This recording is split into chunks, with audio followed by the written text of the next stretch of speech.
magiging mahalaga na naman ang bawat partisipasyon ng bawat Pilipinong nais makaabot. Nasa kamay natin ang susi ng panalo. Ngunit, mas naniniwala ako na nasa isip at puso natin ang tunay na tagumpay ng bawat Pilipino. Ang aming grupo ay nais magbahagi ng ilang impormasyon tungkol sa matalinong pagtuto. Ang layunin nito ay upang mamula tayo sa kung ano ang kailangan at sa kung ano ang dapat gawin para sa ating minamahal na bayan. Nang sa gayon ay maipagpatuloy pa ito sa susunod pang mga henerasyon. Ang ating bansa ay may mga layunin at dapat itong pangalagaan. Kaya naman, lahat tayo ay dapat mamili kung sino ba yung karapat-dapat na tao.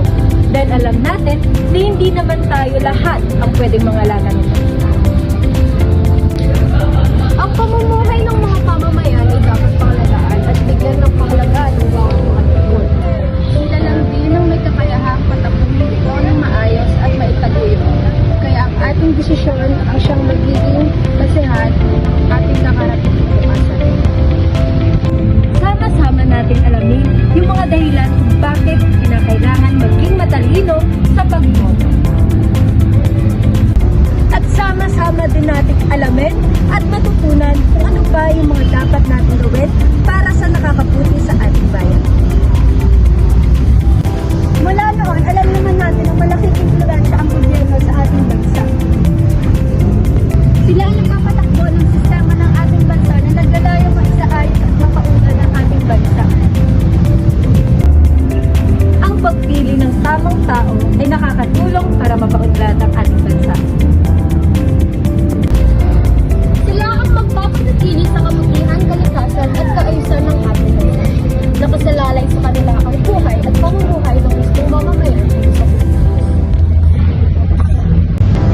Kilalanin ang mga kandidato. Mas matali sa henerasyon natin ngayon ang mas makilala ang mga kandidato sa pamamagitan ng internet. Ngunit, paalala, hindi lahat nasa internet ay totoo. Kaya, mag-ingat ka.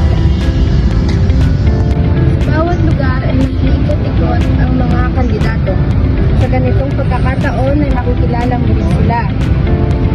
Alamin kung ano nga ba ang intensyon nila sa posisyon na kanilang tatakbuhin. Dumalo din sa mga seminaryo kung merong pagkakataon. Nang sa ganon ay magkaroon tayo ng pagkakataon para makilala pa ng lubusan at malaman kung ano yung mga nagawa nila para sa ating bayan. Hindi man